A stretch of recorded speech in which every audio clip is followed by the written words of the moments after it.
syukur. Haleluya. Amin. Amin. Terima kasih Bu Martini. Ya, Bapak Ya. Ibu sekalian, kita akan merenungkan firman Tuhan yang terambil dari Yohanes pasal 1 ayat 10 sampai ayatnya yang ke-13 dengan tema anak-anak Allah oleh iman. Ya, tadi Pendeta Robert juga sudah sampaikan kepada kita semua bahwa kita akan sama-sama merenungkan firman Tuhan kita di KTM ini sepanjang semester ini di kitab Injil Yohanes, Bapak Ibu. Seperti yang saya pernah sampaikan beberapa waktu lalu, bahwa Injil Yohanes ini juga ditulis oleh Rasul Yohanes untuk menjawab setiap pertanyaan-pertanyaan dari filsafat-filsafat yang liberal, menjawab tentang ketuhanan Kristus sendiri. Nah, di dalam perenungan kita pada malam hari ini, saya akan berfokus kepada ayat yang 10 sampai ayatnya yang ke-13. Bapak Ibu, kalau misalnya kita melihat dunia saat ini ya, dunia saat ini menerima kita, menerima Bapak Ibu dan juga saudara sekalian, kalau pertama kita pintar. Dunia menerima kita kalau kita pintar. Dunia menerima kita kalau kita berprestasi. Berprestasi di sekolah, berprestasi di tempat kita bekerja, bahkan berprestasi di tempat di mana kita berada. Mereka akan menerima kita. Mereka juga akan menerima kita kalau kita punya banyak uang. Kalau kita juga punya banyak kekayaan, itu pasti akan diterima. Dan juga di era sekarang kita melihat banyak orang-orang yang diterima karena apa? Penampilan luar. Penampilan luarnya apa? Dia cantik, dia ganteng, sehingga itu yang menjadi standar utama dunia menerima kita. Tapi coba kita eh, tidak cantik, tidak ganteng, memiliki pengetahuan yang minim, ataupun kita eh, dalam ekonomi kita tidak punya banyak uang. Pertanyaannya, apakah dunia mau menerima kita?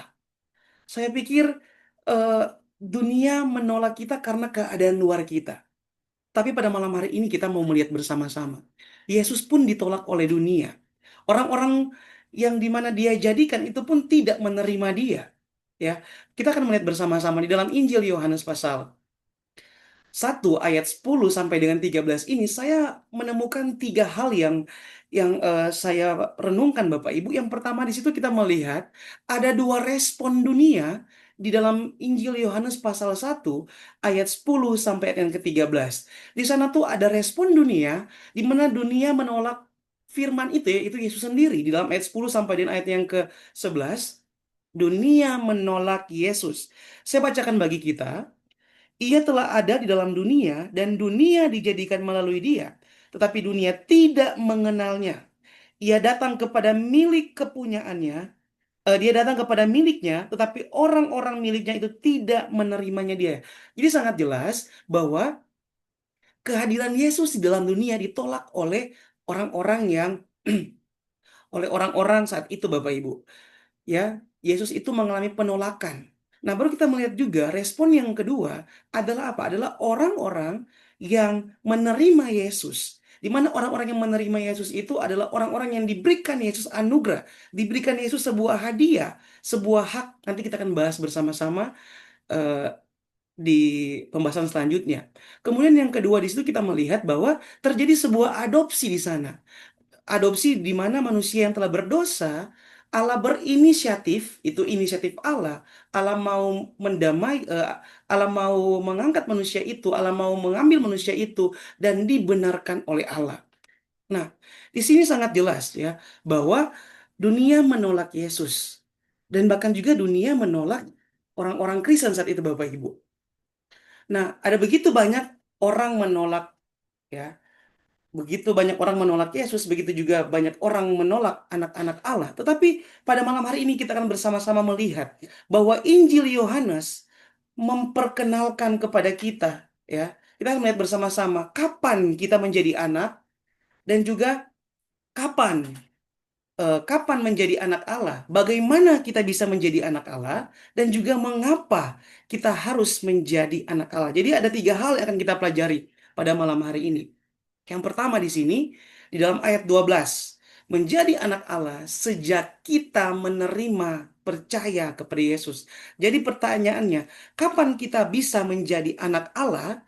Jawabannya adalah sejak kita menerima dan percaya Yesus sebagai juru selamat kita. Di dalam ayat yang ke-12, namun semua orang yang menerimanya diberinya hak supaya menjadi anak-anak Allah, yaitu mereka yang percaya di dalam namanya. Ketika banyak orang tidak menerima dan percaya kepada Yesus, maka Yesus sendiri memberikan kesempatan bagi setiap orang yang mau menerimanya, yang mau percaya kepadanya, diberikan hak untuk menjadi anak-anak Allah. Jadi dalam konteks saat itu Bapak Ibu, ada banyak orang-orang Israel yang umat kepunyaan Allah menolak Yesus. Nah, dan seketika itu juga Yesus memberikan ruang bagi orang-orang yang mau betul-betul menerima dan percaya kepada Yesus. Ketika mereka percaya dan menerima Yesus, maka Yesus memberikan mereka sebuah hak yang sangat luar biasa. Nah, di sini kita melihat dua respon ketika kita menerima, dua respon yang dimasukkan oleh Injil Yohanes, oleh Rasul Yohanes sendiri. Pertama, respon kita menerima. Menerima di dalam bahasa Yunani, dia memiliki arti bahwa menerima ini adalah sebuah aktivitas fisik, ya, seperti kayak tangan yang menggenggam sebuah tangan, ya, tangan satu menggenggam tangan yang satu, ataupun ini menerima suatu ajaran dan keyakinan. Nah, sedangkan percaya atau diterjemahkan di dalam bahasa Inggrisnya itu adalah faith. Nah, ini merujuk kepada keputusan dan juga respon rohani pribadi kita kepada Kristus sebagai objek hidup kita, Bapak Ibu. Jadi di sini menerima ini memiliki memiliki sebuah keputusan di mana kita menerima suatu ajaran, kita menerima apa yang sudah kita dengar, kita menerima apa yang kita tahu tentang Yesus, dan kita percaya bahwa Yesus itu adalah juru selamat kita. Yesus itu adalah Tuhan yang dapat menyelamatkan hidup kita. Nah, jadi kalau misalnya kita dapat disimpulkan bahwa menerima dan percaya itu, di mana kita membuka hati, kita memberikan ruang bagi Yesus di dalam hidup kita, dan kita percaya teguh bahwa Yesus sumber kekuatan, sumber pengharapan, dan Dia itu adalah juru selamat kita. Nah, namun pertanyaannya, kapan kita percaya kepada Kristus? Kapan kita menerima Kristus sebagai Tuhan Juru Selamat kita? Jawabannya adalah ketika Tuhan memberikan anugerah, ketika Tuhan memberikan iman kepada kita, maka kita bisa percaya kepada Kristus. Sebagai contoh kita melihat di dalam Alkitab, ketika perjumpaan Yesus dan dengan Saulus itu Paulus, ya, Paulus dia tahu tentang Yesus. Dia juga tahu tentang pribadi Yesus. Tetapi dia belum menerima Yesus itu. Dia belum begitu percaya betul-betul kepada Yesus.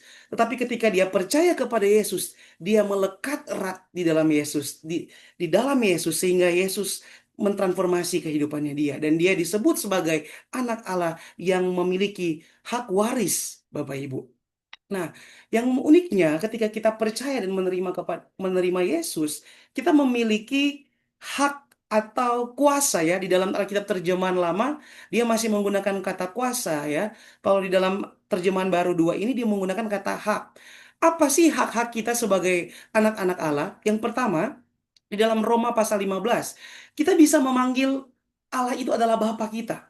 Kita bisa memanggil Dia Bapa kita yang memperlihatkan kepada kita bahwa ada suatu ikatan relasional yang sangat kuat, ikatan emosi yang sangat kuat antara kita dengan Tuhan, sehingga kita bisa mengatakan bahwa ya Aba, ya Bapa, inilah aku anakmu, inilah aku yang berdosa yang kau tebus, bantulah aku.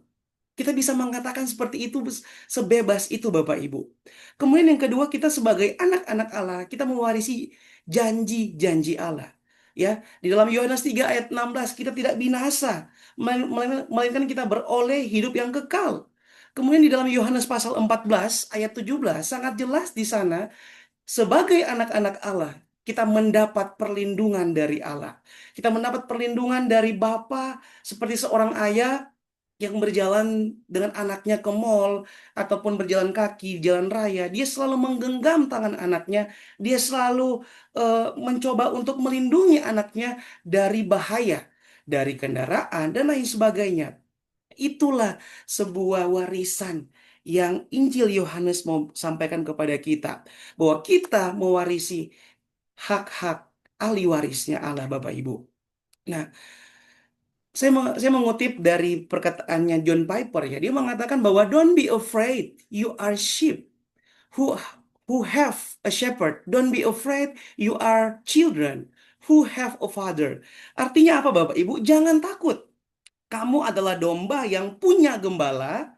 Jangan takut. Kalian adalah anak yang mempunyai bapa. Jadi ketika kita diadopsi oleh Allah, jadi ketika kita menjadi anak-anak Allah, dengan syarat kita perlu percaya dan menerima, maka kita nggak perlu takut, Bapak Ibu. Kita nggak perlu takut kita sendirian di rumah. Kita nggak perlu takut kita berjalan sendirian. Kita nggak perlu takut kita eh, menghadapi masalah. Sebab kenapa? Sebab di sanalah Allah selalu hadir bersama-sama dengan kita. Allah seperti gembala yang senantiasa melindungi kawanan dombanya, yang senantiasa memberikan perlindungan bagi dombanya. Itu itu adalah sebuah ikatan antara ayah dan anak. Ya, di mana kita mendapatkan perlindungan penuh daripada Allah, Bapak Ibu. Jadi ketika kita ketika kita dikatakan bahwa kita adalah anak-anak Allah, ingat, Bapak Ibu nggak perlu takut ketika ada masalah, nggak perlu takut ketika Bapak Ibu mengalami pergumulan yang begitu berat. Sebab Tuhan selalu bersama-sama dengan Bapak Ibu. Saya sekali lagi membacakan apa yang dikatakan oleh John Piper. Jangan takut, kamu adalah domba yang punya gembala. Jangan takut, kalian adalah anak yang punya Bapa. Jadi kita itu bukan bukan anak-anak yang yatim piatu, tapi kita anak-anak yang memiliki orang tua, itu Bapa, Allah yang luar biasa, yang tangannya itu tak kurang panjang untuk menolong kita, menolong Bapak Ibu dan juga menolong saya pribadi. Kemudian eh, yang kedua, bagaimana Allah mengangkat kita sebagai anaknya. Di sini anak-anak Allah dilahirkan bukan dari kedagingan, melainkan dari Allah sendiri. Di dalam ayat 13 saya bacakan bagi kita, mereka yang dilahirkan bukan dari darah atau dari hasrat manusia, bukan pula oleh hasrat seorang laki-laki, melainkan dari Allah. Di dalam ayat ini, Yohanes dengan tegas mengatakan bahwa anak-anak Allah tidak dilahirkan oleh darah atau hasrat manusia yang memiliki arti bukan dari keturunan biologis, bukan dari ke bukan dari hubungan antara suami istri, tetapi dilahirkan oleh Allah melalui di dalam Allah dan juga terlibat oknum ketiga dari Allah Tritunggal, itu Roh Kudus. Roh Kudus yang melahirkan kita, Bapak Ibu, sehingga kita eh, bisa layak, Bapak Ibu ya. Roh Kudus yang senantiasa berperan penting di dalam kehidupan orang Kristen. Nah, di dalam ayat ini ada dua hal yang saya akan bahas. Pertama, kita diadopsi, kita dilahirkan bukan dari kedagingan, melainkan dari Allah. Itu merupakan inisiatif Allah. Kenapa? Karena manusia telah rusak oleh dosa, total depravity. Manusia telah mengalami kerusakan total, sehingga manusia butuh Allah untuk menolong manusia, ya. Di dalam Roma pasal 5 ayat 1 sampai dengan 11, Bapak Ibu bisa belajar di rumah. Di sana menggambarkan keadaan di mana manusia diadopsi oleh Allah. Ketika manusia masih berdosa, ketika manusia menjadi seteru Allah, ketika manusia masih lemah di dalam kedagingannya, Allah berinisiatif mengutus anaknya, Yesus Kristus, untuk menjadi pendamai, ya, antara manusia dan Allah sendiri. Dan kita melihat ketika Allah melahirkan kita dari Allah sendiri, ya, tentu saja ada peranan Roh Kudus. Di sana identitas kita itu menjadi baru. Identitas kita menjadi baru dan kita menjadi pewaris Allah. Di dalam Galatia pasalnya yang ke pasal yang keempat ayat 7, saya bacakan bagi kita. Jadi kamu bukan lagi hamba, melainkan anak. Jikalau kamu anak, kamu juga ahli-ahli waris oleh perbuatan Allah. Jadi sangat jelas, ketika kita dilahirkan oleh Allah, kita menjadi baru, identitas kita menjadi baru. Dulu dulu kita adalah hamba, dulu kita adalah diperbudak, dulu kita bukan siapa-siapa, dulu kita nothing, tetapi sekarang kita menjadi something yang berharga bagi Allah. Nah, cuma pertanyaannya, apakah bagaimana seharusnya sikap kita meresponi akan anugerah Allah selain kita menerima dan percaya kepadanya? Bagaimana sebenarnya sikap yang baik? Bagaimana sikap yang benar ketika kita meresponi akan anugerah Allah dalam hidup kita? Apakah kita akan tetap tinggal di dalam dosa? Apakah kita masih tetap terus mencicipi dosa-dosa yang terus membuat kita bodoh, melemahkan kita? Atau apakah kita sudah menjaga status kita sebagai anak-anak Allah di tengah dunia yang memaksa kita untuk menjadi anak-anak dunia? Saat ini dunia sedang tidak baik-baik saja. Dunia sangat jahat untuk membuat kita menjadi sama seperti dunia ini, menjadi sama seperti orang-orang yang tidak mengenal Allah, menjadi sama seperti orang-orang yang dapat dikatakan orang-orang yang jauh daripada Allah. Tapi pertanyaannya, apakah kita bisa terus senantiasa mempertahankan identitas kita sebagai manusia baru? Bagaimana respon kita, Bapak Ibu? Saya yakin bahwa tanpa pertolongan Roh Kudus, kita tidak bisa kuat, kita tidak bisa bertahan. Maka dari itu kita perlu yang namanya Roh Kudus untuk menolong kita, untuk kita bisa berjuang. Ya, saya bacakan lagi ayat ini. Mereka yang dilahirkan bukan dari darah atau hasrat manusia, bukan pula oleh hasrat seorang laki-laki, melainkan dari Allah sendiri. Maka dari itu Bapak Ibu, ketika kita tahu bahwa kita sudah dilahirkan kembali oleh Allah, kita telah mengalami lahir baru. Memang betul, proses untuk menghidupi manusia baru itu susah, itu gampang. Tetapi itu adalah sebuah proses yang Tuhan izinkan, yang Tuhan mau kita lakukan di dalam ketaatan kita selama kita masih hidup di dunia ini. Jadi ketika kita mau meresponi anugerah Allah, kita harus hidup baik, kita harus hidup benar, kita harus mendekatkan diri terus kepada Tuhan, harus menggunakan iman kita, ya, eh, iman kita kepada Tuhan. Agar apa? Agar kita terus diperlengkapi, diingatkan, jangan berbuat dosa, jangan menjadi sama seperti dunia ini. Apalagi dunia saat ini penuh dengan kegelapan, penuh dengan kejahatan, dan bahkan dunia saat ini sedang membusuk, Bapak Ibu. Maka dari itu sebagai anak-anak Tuhan, anak-anak Allah, marilah kita menjadi sesuatu yang berbeda. Dan sebagai anak-anak Allah yang telah memiliki hak waris, serta telah menerima status baru, kita hendak berani tampil beda dengan dunia. Ketika banyak tuduhan dunia tentang kita, kamu tidak berharga, kamu tidak bernilai, kamu tidak bisa apa-apa. Tapi Tuhan bilang apa? Kamu berharga di mata Tuhan. Kamu adalah umat kepunyaanku. Maka di dalam poin yang ketiga, anak-anak Allah harus memiliki cara hidup yang berbeda. Cara hidup yang berbeda seperti apa, Bapak Ibu? Kita harus menjadi garam dan terang bagi dunia. Di dalam Matius pasal 5 ayat 13 sampai 16, Filipi 2 ayat 15. Bapak Ibu bisa baca di rumah. Ketika kita menjadi anak-anak Allah, kita harus memiliki cara hidup yang berbeda. Kita harus berkontribusi memberikan terang bagi dunia. Jangan kita meredupkan terang yang sudah Tuhan berikan kepada kita. Kita memberikan rasa bagi dunia, rasa yang baik bagi orang-orang yang ada di sekitar kita. Kita bisa mengampuni mereka, kita bisa mengasihi mereka, kita bisa memberikan bantuan kita kepada mereka. Dan bahkan yang paling penting adalah apa? Kita bisa membawa mereka datang kepada Tuhan dan percaya kepada Kristus. Cara hidup yang berbeda seperti apa yang firman Tuhan inginkan? Itu kita tidak tinggal di dalam dosa. Yohanes 3, 1 Yohanes 3 ayat 19. Kita tidak hidup terus-menerus di dalam dosa. Sebab kenapa? Sebab kita sudah memiliki status baru sebagai anak-anak Allah.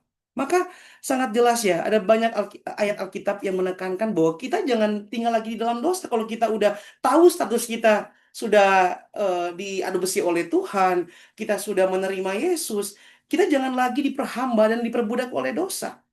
Maka dari itu, milikilah sikap yang berani tampil beda, tidak kompromi dengan ketidakbenaran yang ada di kantor, yang ada di tempat pelayanan, yang ada di lingkungan, di keluarga. Kita jangan kompromi, Bapak Ibu. Malah kita harus menegakkan kebenaran, menegakkan keadilan. Dan kita juga harus terus-menerus menjunjung tinggi prinsip kebenaran. Ya, menjunjung tinggi prinsip kebenaran seperti di dalam Matius pasal 5, ya. Kita harus memberikan rasa yang baik setiap kali kita berjumpa dengan orang, ya. Ketika kita berjumpa dengan orang, sebaiknya kita juga bisa menjadi berkat bagi mereka. Mungkin orang-orang yang kita jumpai mereka butuh wadah untuk mendengarkan keluhan mereka. Jangan kita juga menjudge, jangan juga kita menganggap kita paling tahu, kita paling pintar gitu ya. Tapi marilah sama-sama kita coba memberikan telinga kita, memberikan hati kita untuk bisa mendengar saudara-saudara kita yang mungkin butuh wadah untuk menjadi tempat curhatnya mereka. Dan tampil beda dalam dalam hal apa? Kita juga perlu hidup berpusat kepada Kristus. Di dalam Kolose pasal 3 ayat 23, hidup yang berpusat kepada Kristus seperti apa Bapak Ibu? Segala sesuatu yang kita lakukan itu hanya untuk Tuhan. Apapun yang kita perbuat, kita harus perbuat itu untuk Tuhan, bukan untuk manusia. Kalau misalkan kita membuat untuk Tuhan, apapun segala keadaan yang ada, apapun kondisi yang ada, kita tidak akan mudah kecewa, kita tidak akan mudah untuk tersinggung, kita akan merasa bahwa Tuhan, ini aku buat untuk Tuhan. Terimalah apa yang aku buat atau apa yang aku persembahkan untuk Tuhan. Jadi ketika mengatakan juga hidup berpusat kepada Kristus, segala sesuatu yang kita lakukan itu untuk Kristus. Bukan untuk memuliakan diri sendiri, tetapi untuk memuliakan Kristus Bapak Ibu. Nah, kita menjadi anak Allah bukan hanya karena status kita, tetapi juga agar kita menyatakan kemuliaan Kristus melalui cara hidup kita. Jadi Bapak Ibu, ketika juga kita menjadi anak-anak Allah, kita bukan hanya diganti status kita sebagai anak Allah, tetapi juga di dalam menjadi anak Allah, kita juga bisa memuliakan Kristus di dalam diri kita, sehingga orang-orang bisa melihat Kristus di dalam diri Bapak Ibu, dan juga mereka bisa percaya kepada Kristus, dan bahkan mereka bisa memuliakan Kristus di dalam kehidupan mereka, dalam pekerjaan, dalam pelayanan, di dalam rumah tangga, ataupun di mana mereka berada.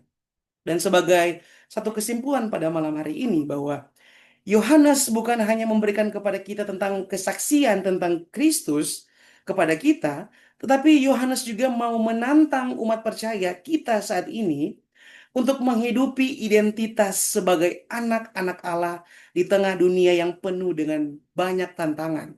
Jadi Injil Yohanes ini bukan hanya mau bersaksi tentang Kristus kepada kita, tapi dia juga mau menantang Bapak Ibu untuk bisa menghidupi status identitas yang Bapak Ibu sudah terima dari inisiatif Allah. Allah telah menebus Bapak Ibu, Allah telah mengutus Yesus untuk menjadi pendamai bagi kita. Dan yang kedua, sebagai kesimpulan bahwa sebagai anak-anak Allah kita perlu tampil beda di dunia yang semakin rusak. Jadi kalau misalkan ada orang-orang yang hidupnya masih terus-menerus berbuat dosa, kita jangan ikut-ikutan untuk ikut berbuat dosa, ikut berbuat ketidakadilan, ikut-ikut dengan mereka. Tapi nyatakanlah Kristus, nyatakanlah terang yang sudah diberikan Kristus kepada kita di dalam diri kita, sehingga terang kita itu bisa menerangi rumah, bisa menerangi keluarga, bisa menerangi tempat di mana kita bekerja, dan bahkan pelayanan kita. Jangan kita meredupkan terang itu, jangan kita membungkam terang itu. Sebab apa? Sebab kita semua adalah terang-terangnya Kristus. Ketika Kristus mengatakan kepada para murid, kamu adalah terang dunia. Kristus juga mengatakan kepada dirinya sendiri, akulah terang hidup. Jadi kita semua itu adalah terang-terangnya Kristus. Dan hendaklah kita hidup terus-menerus mempermuliakan Kristus di dalam kehidupan kita sehari-hari. Demikian firman Tuhan kita pada malam hari ini. Minta dengan kasih untuk Pendeta Robert menutup kita di dalam pemberitaan firman Tuhan. Mari kita berdoa. Bapa di surga, kami sungguh bersyukur untuk kebenaran firman Tuhan yang begitu dalam. Tuhan sendiri yang menjelaskan mengenai keberadaan Tuhan, dan ketika dunia tidak mampu mengenal Engkau sebagai Allah karena mereka tidak mendapatkan iman untuk percaya, adalah tidak mungkin dunia untuk dapat menerima Kristus, menerima Allah sebagai Tuhan dan Allah mereka. Dan juga sebetulnya tidak mungkin bagi kami menerima Engkau sebagai Tuhan dan Juru Selamat kami jika Engkau tidak memberikan iman kepada kami. karena Engkau memberikan iman kepada kami, sehingga kami percaya dan kami diberikan kuasa dan hak untuk menjadi anak-anak Allah. Dulu kami bukan anak-anak Tuhan, tidak dikenal oleh Tuhan, tetapi kami menjadi dekat karena Tuhan sudah menebus, menyelamatkan kami, dan segala sesuatu yang terjadi dalam diri kami di dalam Kristus sudah Engkau rencanakan di dalam kekekalan.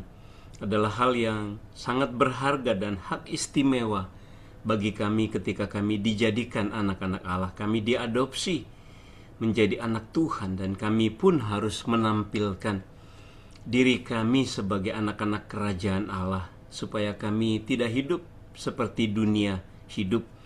Kami memiliki tujuan hidup yang jelas, panggilan hidup yang jelas di dalam Kristus, agar kami menjadi terang dan garam di tengah dunia yang gelap dan busuk, agar kami boleh sungguh-sungguh menyatakan diri kami orang-orang yang sudah menerima anugerah, menerima iman, menerima keselamatan dan kehidupan yang kekal. Ketika Kristus datang yang kedua kali akan membawa kami naik ke surga untuk hidup bersama dengan Allah di surga kelak. Terima kasih Bapa, biarlah kami semua dapat menghargai anugerah Tuhan dan meresponi kasih Tuhan yang sudah Tuhan berikan dengan limpah bagi kami. Biarlah kami hidup bagi kemuliaan-Mu senantiasa dan hidup menyenangkan hati Tuhan.